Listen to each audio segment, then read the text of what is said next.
सर्वांना श्री स्वामी समर्थ. सकाळी सुंदर अशी देवपूजा झाली.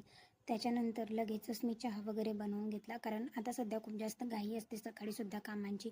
कितीही लवकर उठा मात्र दिवस हा अपुराच पडतो, कारण सध्या श्रावण महिना सुरू झालेला आहे. तर श्रावण महिन्यामध्ये केंद्रामध्ये रुद्राभिषेक असतो.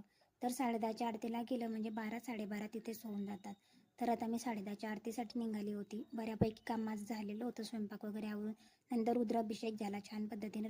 रुद्राचं तीर्थ जर आपण सर्वांनी घरामध्ये घेतलं तर प्रत्येकाचा जो काही आजार वगैरे आहे तो सुद्धा होतो आणि आपण आजारी सुद्धा पडत नाही. रुद्राचं तीर्थ हे खूप जास्त आपल्या शरीरासाठी अमृतमय तीर्थ मानलं गेलेलं आहे.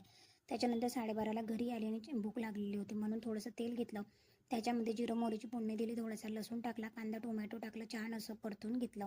मीठ टाकून छान मऊ झालं तोपर्यंत मला तिखट शेवयांचा उपमा बनवायचा होता. आणि कारण खूप छान आणि हेल्दी पण आहे, लवकर होतं आणि टेस्टी पण लागतो. तर त्याच्यासाठीच मी लवकरच बनवायला घेतला आणि अगदी 2 ते 3 मिनिटामध्ये. मॅगीच्या ऐवजी तुम्ही ऑप्शनल म्हणून बाळांनासुद्धा किंवा मुलांनासुद्धा टिफिनमध्ये सुद्धा ही रेसिपी देऊ शकता. थोडंसं मिरची पावडर टाकली, थोडंसं पाणी टाकलं, कारण पाणी जास्त टाकायचं नसतं, कारण आधीच त्या मऊ असतात.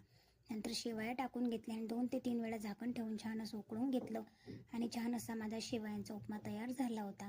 त्यानंतर मग शेवयांचा उपमा वगैरे मी खाल्ला आणि बाहेरसुद्धा खूप छान असा पाऊस सुरू होता.